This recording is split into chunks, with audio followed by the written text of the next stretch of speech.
Hi, this is Malicious Corpse bringing you an important disclaimer.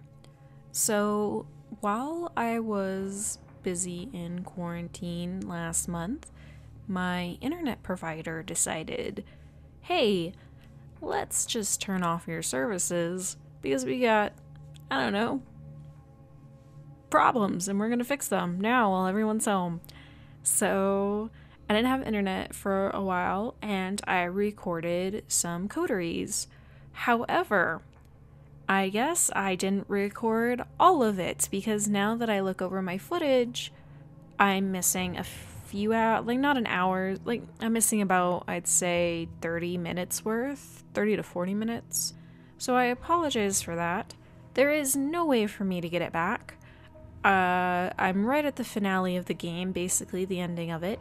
So this is just my way of apologizing to those of you who have been following this playthrough and wanted to see what was going to happen next. I can't give it to you. I don't know how I ended up missing this footage, but an error happened somewhere along the way of me recording this, and that's on me, and I really do apologize for that. However, I am determined to finish the series, so we're just going to pick up where last my footage leaves off, basically, of what I have left of it. So yeah, that's about the gist of it. Again, I'm really sorry to anyone who was invested in this series and enjoyed my videos, but I mean, there's still more to enjoy, so enjoy. But here's the thing.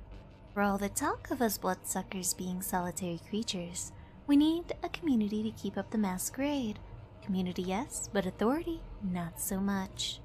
We need a council of peers to keep the assholes and power-drunk fledglings in check, but not a feudal prince to tell you where to feed or who to hunt down when they step on her toes. She takes a brief break from her indignant rant. Sounds too good to be true. That sounds too good to be true. Mia bares her teeth in a predatory smile. You better believe it. Sure, we will still have to struggle with the urges of our kind, but it's safer and more fair. We're as free as our condition permits, but unlike... Alright, here we go. Trying to say a word I'm probably gonna fail at. Autarchus. Autarchus? We don't stand alone. Nominally, a guy by the name of Callahan has been overseeing the movement's agenda in NYC for the past few decades. Most follow his lead.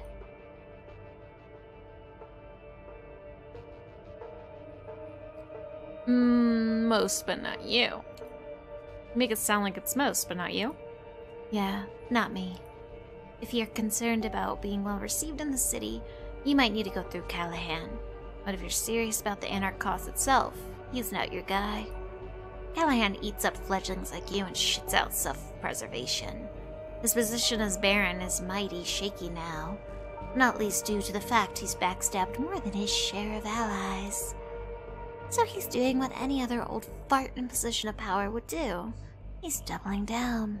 Negotiations are out, intimidation is in, tightening ranks as a precaution against the Second Inquisition. She surprises you by hacking and spitting on the ground in disgust. If you spend some time with the Cams, that should sound very familiar to you. He's no better than Panhard and her cronies are at this point. No, you need to contact Torque, and when you know it, it's your lucky night, because I'm the lick to do it through. How is Torque different? How is he different from Callahan? Motherfucker, you're really asking for it. Bring your flares up again. I'll pretend that was just a naive question and not a half-assed jab. Torque is a leader, a local baron who's overseeing a small domain but doing a very good job of it. Callahan knows this, so he's giving him shit. Torque is taking it like a champ. He's smart like that. For one of us rebels, he's got the patience of a saint. Makes you think back to how things used to be way back when, if the stories are to be believed. Anyway, you want to meet him? I'm gonna require a show of goodwill first. What do you have in mind? That's fair. What do you have in mind? She flashes you a mischievous half smile. I appreciate your readiness, but I don't have the details just now. Ask for me at the bar when you're able. I'll leave something for you and we'll take it from there. Now come on, I gotta go. She walks you out of the bar and you go your separate ways. Seems like there's nothing more to do than return here later and see if Mia really can help you contact Torque. Alright. What else are we gonna do tonight? I guess let's help someone else in our coterie here. The scarred one. Upon returning to your haven, you find a small scrap of paper lying on your windowsill. Need a favor if you're still up for it. Come meet me in Prospect, Tamp. Oh, but I need to rest first. You come back to your haven after a long night out. Right before you open the door, you notice something strange. The sounds of television are coming from your apartment. Madmen, if you're not mistaken. You open the door and carefully peek in. A young, disheveled woman is curled up on your sofa. She has a blanket pulled on top of her and seems very comfortable. Next to her lies an obviously unconscious, preppy woman. Oh, it's my stalker. Oh, you're home. The woman reaches for the remote and puts Madman on pause. You weren't home, so I started without you. You know, Netflix and chill. Join me. There's space on the sofa. I brought us a snack. You enjoyed it the last time. The woman points lazily to the unconscious girl. Oh, I forgot. My name is Oh, here we go. Adelaide. Adelaide Davis. I like you a lot. Help yourself and settle in.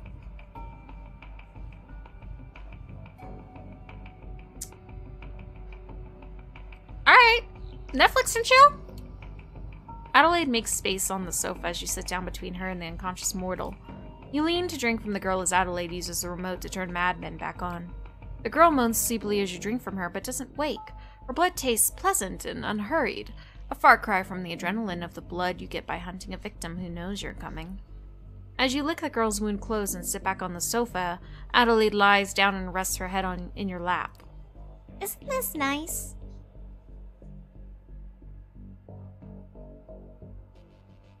What are these options? I'll say, I've always liked Mad Men. I've always liked Mad Men. Me too. It reminds me of another life long ago. Even if it wasn't quite like it is on the show. I remember more blood and screaming. You watch the show together, taking small sips from the human every now and then. You didn't know vampires could spend time like this. The door to your apartment opens. Your mind is elsewhere and you react slowly. Sophie strides into your living room. She has a key to your haven and never bothers to knock, of course.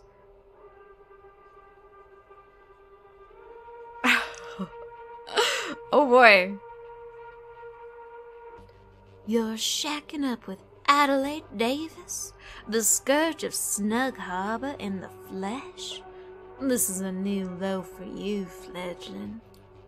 I'm embarrassed for you, really.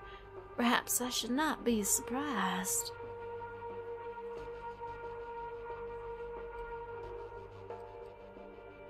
I'll just say, Adelaide, you better go. Adelaide, you better go. Adelaide glances at Sophie and gives you a quick kiss on the cheek. Sophie sighs. Adelaide leaves the room, making sure to give as wide a berth to Sophie as possible. Sophie waits for the door of the apartment to close before she speaks. The clan of the moon. Did I not advise caution when dealing with them? As you watch, Sophie makes a phone call. 10 minutes later, 2 of her servants arrive to remove the unconscious girl sprawled on your sofa. You clearly need my help. It won't happen tonight, but let me see if I can resolve your stalker problem for real. You're left to wonder what Sophie meant by that as she leaves your haven. I liked Adelaide! Sophie, don't fuck with Adelaide! You arrive at the leech pit, finding it less rowdy than the last time. The bar is still packed, but the dance floor is empty tonight.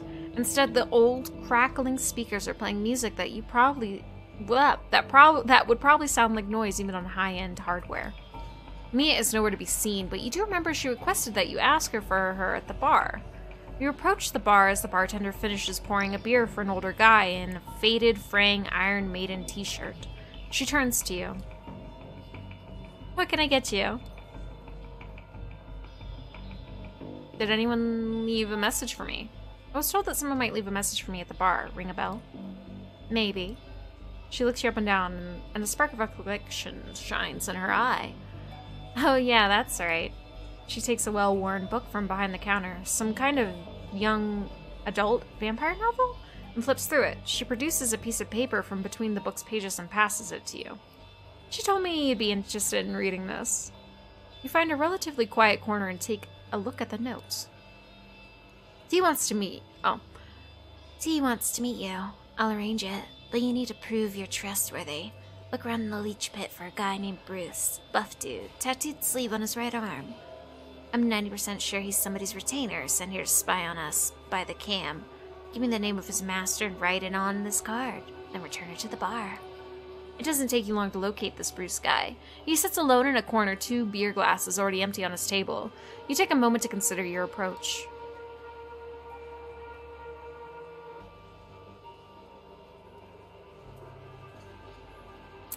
Let's strike up a conversation.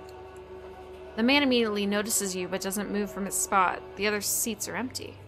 When you focus the blood to boost your attractiveness, it's not just Bruce who notices. He's into you. So are other people, doing double takes as they pass your table. Hey, you. Have I seen you here before? It's my first night here. I don't think so. It's my first night here. Hey, I'm lucky I'm here tonight then.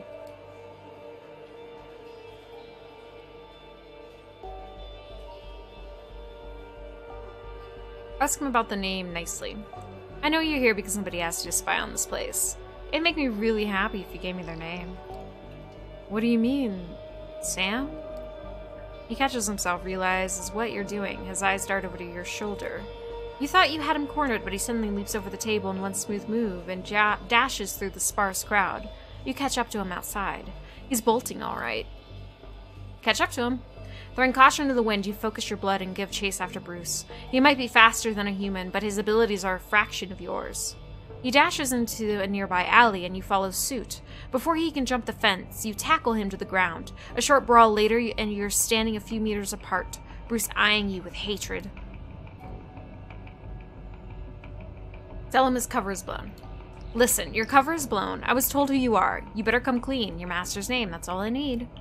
Bullshit. Besides, she'd kill me if I told you, and I quite like being alive. Here's the deal. You tell me your master's name, and you save yourself a world of hurt. Unless you want to exit this alley on a stretcher, you'd better... Whack. Bruce doesn't wait for you to finish talking. He jumps at you, kicking and punching with dizzying speed. It takes you by surprise, and he puts you on the defensive. Just as you're about to retaliate, he breaks away, jumps the fence at the end of the alley, and is gone into parts of the city unknown. Time to leave something for Mia. You borrow a pen from the bar and flip Mia's note to the other side. Sam, and you know it's a she. That still leaves a lot of options. You could pull a name out of your ass or let Mia figure it out. Let's leave Mia all the info we have.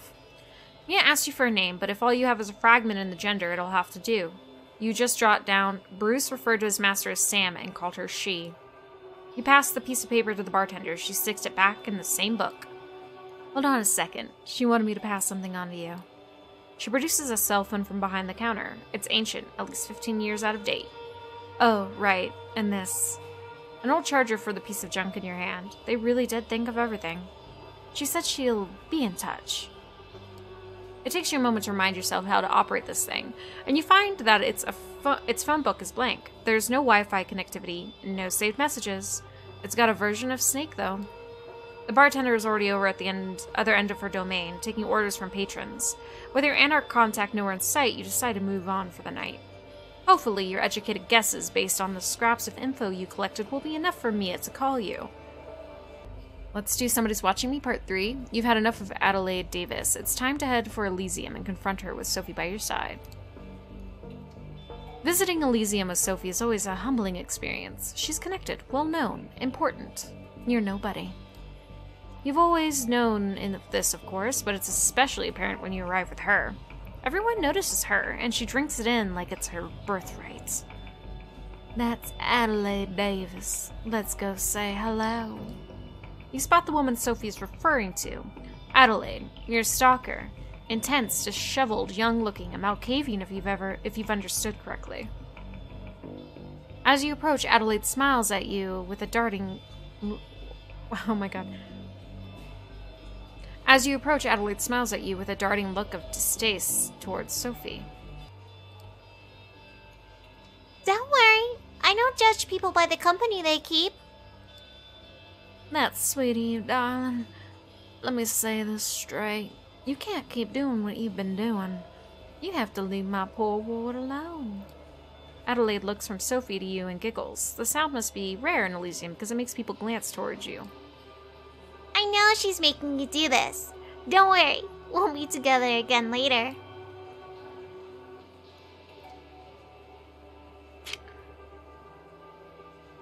You know what? Sorry, Sophie, but I got a thing for Malkavians, and this is a cutie, too. Look at the little ribbon in her hair. It's so cute. Fox fur.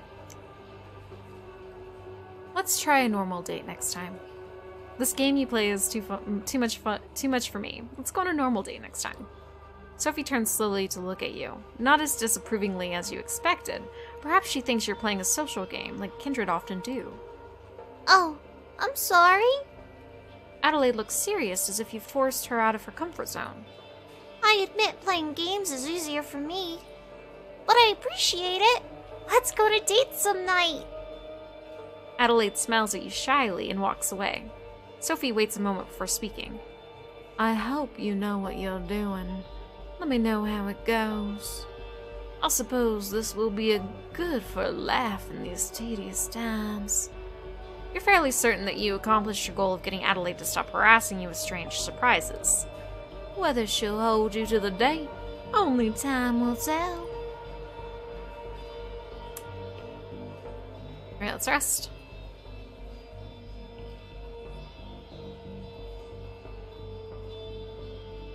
Piece of paper is sticking out of your mailbox. It's a computer printout, a note, and a screenshot from Google Maps. It reads, meet me at the indicated spot tomorrow at 10 p.m. I'll pick you up. We'll take it from there. No signature. The place marked on the map is the lookout point near Pier 1, just next to the Brooklyn Bridge. You check the phone that Mia passed on to you. No new messages, no missed calls. It's all a bit fishy, but there's only one way to find out who addressed this to you. Looks like tomorrow evening has been planned out for you.